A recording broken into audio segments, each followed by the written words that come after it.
Opportunity today to speak to you about my personal journey through breast cancer and how my family and myself made it into a positive. Cancer played a big part in my life. Some parts were good, some parts were bad. My story starts right back when my husband and I had our baby daughter, who is quite the big one up there, but Shannon was 2 years and 3 months old when my husband got diagnosed with non-Hodgkin's lymphoma cancer. Through his treatment of radiation and chemo, he became sterile. So for 2 years I went through IVF program to try and have another child, and I fell pregnant once, but the baby died at 13 weeks inside me. My body wouldn't release it. So at 20 weeks the hospital took him out, and of course we were really devastated. We lost the baby. 13 years later, my father passed away with esophagus cancer. And my father was always said that he was so sad that he could never have any more children. 3 months later, I thought, something's really funny with me lately. And thought I was going through menopause because I was 43 years old. And my friends always said to me, oh, just go and do a menopause test and do a pregnancy test. I went and did the pregnancy test, and I came back and I took the results over to my husband and put them in front of him. He put the biggest grin on his face that I've ever seen in my life. We went and did all the tests to make sure the baby was healthy, and 8 months later I gave birth to a beautiful baby boy, and we named him after my father. My husband was so happy that his body has actually been rebuilt. After I finished breastfeeding our son, I had my first mammogram. When he was 3 years and 2 months old, I had another mammogram done. I had a sore point just above the left breast, and the Nambour Hospital Clinic, breast clinic, then turned around and asked me to come back for more testing, as they found that one of my mammograms had shown that my breast, inside my breast, was a lot very thick. So they did another mammogram test, and they did a physical test. They couldn't find anything. Then they did an ultrasound, and they hovered around the sore point. With the sore point, they did a biopsy, and it came back positive. I had a lobular carcinoma, which is not the normal lump one that everybody gets. It's a very aggressive cancer. So I went to the surgeon at Caboolture Hospital and asked them to take both my breasts off, as I had investigated the cancer and found that it was prone to be in both sides, or it doesn't come back to the second side. So I thought, no. After seeing my mother go through a double mastectomy 2 years earlier, I wasn't frightened at all about having a double mastectomy myself. The surgeon looked at my husband and said, are you okay with this? And my husband turns around and says, yes, whatever she wants is fine. So I had the op, and 2 weeks later I got the results. My left breast, I had 2 areas of cancer, and they removed all the lymph nodes from underneath my arm. So all this here is, I can't feel a thing. And on my right breast, they found another area of cancer.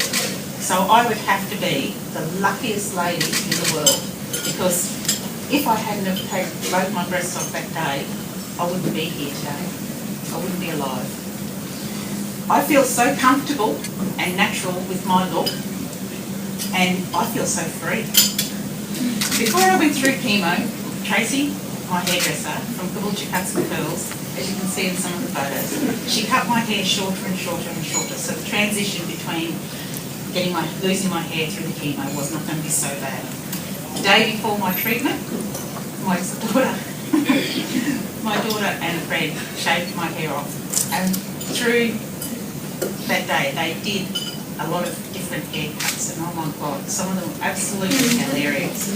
But it was a good transition for the kids, because they accepted the fact that I was going to lose my hair.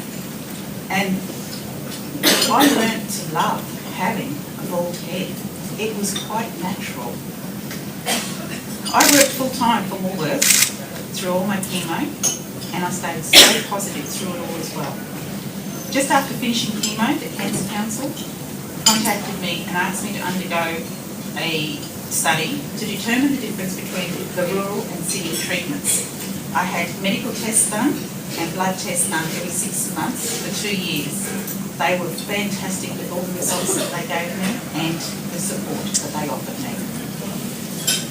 My beautiful daughter was in grade 11 when all this happened, and she was having trouble dealing with it sometimes, especially since one of her school assignments was to write an obituary.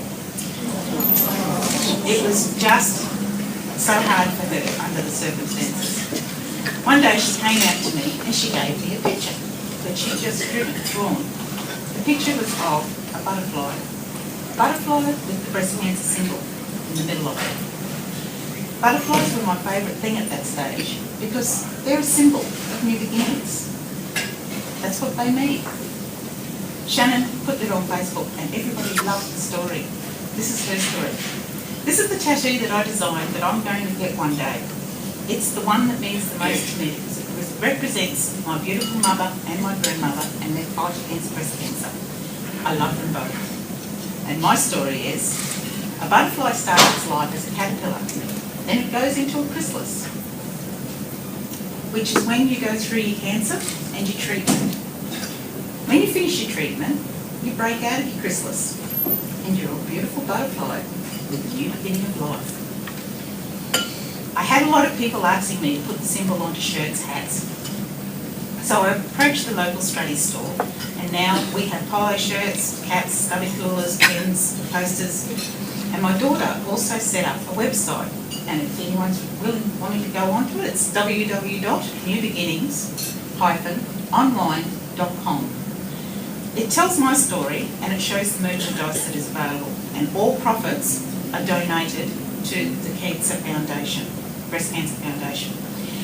There's a mind up in Darwin that has bought 97 men's pink polo shirts, and they have the New Beginning logo on the front. And on the back, they have the words, I'm tough enough to wear pink. And they love it, they use it as their sporting shirts. A lot of men have bought these shirts with that, I'm tough enough. It's amazing. Our local Member of Parliament, Darren Grimway and Wyatt Roy, and Coca-Cola all support New Beginnings in our Pink Week in October.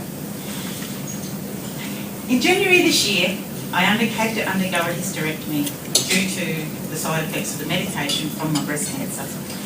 I got my results last Thursday. They found out that I had 2 fibrous growths at the back of my womb, but they were benign cancer. So I am cancer-free now, and I am so over the moon. Since I've been recovering from the op, there's been so many butterflies flying around my house, and I've started walking for the exercising, and the butterflies are flying around me while I'm walking down my track. I feel so blessed. It's just beautiful, and they're everywhere. Thanks to the support from Woolworths, 2 years ago, my store that I work at, Woolworths Caboolture South, allowed me to do a Pink Week in October.